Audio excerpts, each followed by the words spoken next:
This is the new Sony 70-200 f4 lens, and it's a huge improvement over the last generation of this lens. We didn't love the first generation 70-200 f4. Like, it was one of their first lenses and it didn't have great image quality and the autofocusing accuracy was pretty bad. In our backlit shoot, the f2.8 G Master lens showed significantly more contrast than the f4 lens.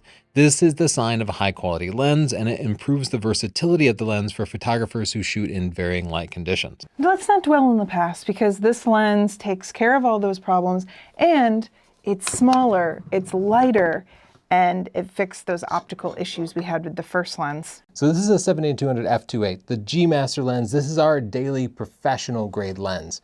And it's fantastic, but look how much bigger it is than that 70-200 f4. In size and weight, it's also bigger in price. So we're gonna test them for sharpness. We're gonna test it for flaring and contrast, for autofocus accuracy during sports. But first, we wanna thank our sponsor, Adorama. Adorama makes videos like this possible. Unbiased videos where we can give the consumer good information to make expensive buying choices, things that can impact your career. Head to this link at Adorama and check out their offerings for anything photography related, from cameras to lenses to lights. And they also have the deal of the day, so I go check that all the time. It's fun to see their new sales. Thanks, Adorama, and don't forget to click our Adorama links in the description below, because that lets them know we're doing a good job and it keeps videos like these happening. First, let's cover a couple really important parts about the handling, because there are some big differences. Maybe the most significant is, while it's really compact and small, there's no more internal zoom. So it changes size as you zoom. This one does not. Now, some people may be concerned that as it zooms in, it sucks in dust and eventually leaves dust in your lens. It does seem pretty well sealed, so that might not be an issue, but I'll also say I think it's less of an issue now than it used to be, because editing dust out of photos is easy with batch editing, and new AI technology is making that better. Another thing about the handling is that there are buttons on both where you can program them to do what you want. But only the f2.8 G Master has this really nice aperture ring here. This allows you to manually select the aperture before you even start shooting. While it doesn't change the quality of your pictures, you can always select the aperture with the dials on the camera. I really enjoy using it. Yeah, but what really matters is the image quality. So let's go take photos of sports, Tony. I'm gonna make you run around in the heat and we'll see if this addresses the issues we were concerned about. I am not looking forward to that. On the previous generation of the 70-200 f4 lens, it could only get 15 frames per second on the Sony Alpha 1, but this new generation allows me to get the full 30 frames per second, so let's try it out and see if it gets the pictures in focus. Go, Tony!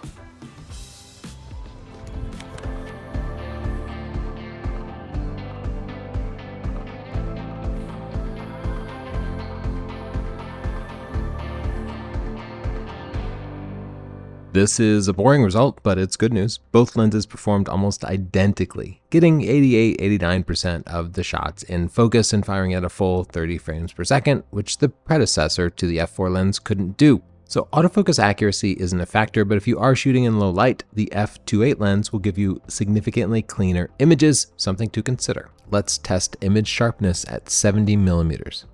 This is a 240 megapixel image, so we can actually see the texture of the printing process in these book covers. I can't believe what I'm seeing. The f4 macro is sharper than my f2.8 GM lens. I just did not expect this, at least in the center. You can see way more detail. As I move out to the edges of the frame though, the f2.8 GM is a little bit sharper, but still, at the wide end, this is a win for the less expensive lens. Let's check the long end, 200mm. Whoa, this isn't even close. The G Master lens is way sharper at the telephoto end. So if you think you're going to be using the telephoto end and you care about sharpness, maybe pay the extra money for the G Master. Oddly, that sharpness doesn't extend to the edges of the frame. It seems like the sharpness benefit is only in the middle. For our contrast test at 70mm, I fired both lenses directly into a strobe with my mannequin in front of it. Zooming in, I can see the G Master lens controls the flaring a little bit better. There's a few odd colors here on the f4 lens, but it's still pretty good. And if I look closely at the fringing here, the chromatic aberration, the sort of green fringing that you get in areas of high contrast. The f4 lens definitely has more of it than the f2.8G master lens. That's one of those things that you pay for with the higher end lenses. At the long end though, the two lenses are pretty much indistinguishable. In fact, maybe the f4 lens shows just a little bit more contrast. For the macro test, I got as close as I could with both lenses, and the new f4 lens, wow, it got so incredibly close. It really does deserve to have macro in its name. For wedding photographers, this means you could get a ring shot without having to change lenses. Now, the GM lens got closest at 70 millimeters, while the new macro lens got closest at the long end, about 200 millimeters. I'm impressed with this f4 lens. I think it'd be a great travel lens. It's more compact, it's lighter, it gets a much longer focal length. If you're doing landscape, you can get more interesting detail shots. It's worth adding to the bag, and it's less expensive than the f2.8.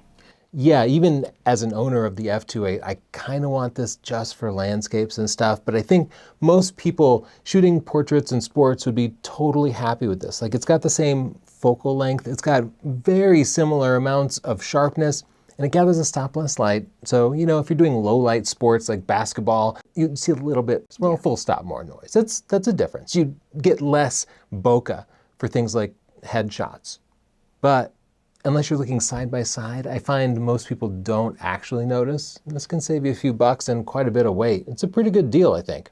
If you want a lens like this one, you can go to Adorama and get a good deal with fast shipping, or get any other photography gear you might want. Be sure to check out their link in our description below and shop through us so that they know we're doing a good job and they can continue to make unbiased reviews like this possible. And of course, if you want more reviews and videos like this, don't forget to hit subscribe so that you're the first to know when we make something new. Thanks. Thanks. Bye.